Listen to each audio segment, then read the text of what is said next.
Nu er der hjælp på vej mod mundens store sygdom, paradentose. Sygdommen kaldes også de løse tænders sygdom, og den rammer op imod 80% af alle voksne.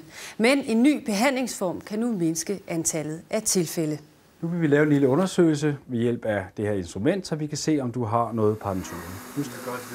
Vi er til tandlægen med patient Jimmy Magnussen. Løse tænder, især her i undermunden, hvor jeg var værst angrebet. De er så blevet fjernet nu, fordi de stod ikke til at redde. For os er det anset vi lidt som en revolution og et gennembrud. Manden bag masken er professor Francesco Martelli. Det er ham, der har været med til at udvikle de nye metoder. Han er i København for at fortælle om de italienske erfaringer. The rate of success with this new approach is much more higher. We are able to treat more or less all the patients.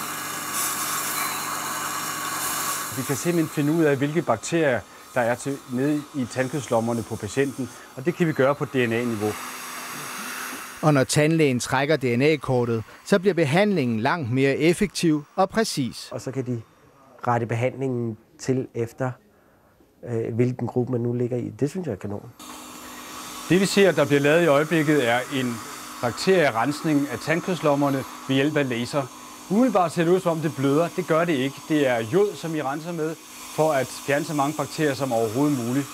I forhold til den gamle behandling, hvor at det ville have været med kniv og nål og tråd, og jeg skal give det skære, så er det her rigtig godt for mig. Lad os både skylle, så ses vi snart igen. Det koster ca. 3.000 kroner for foretaget den nye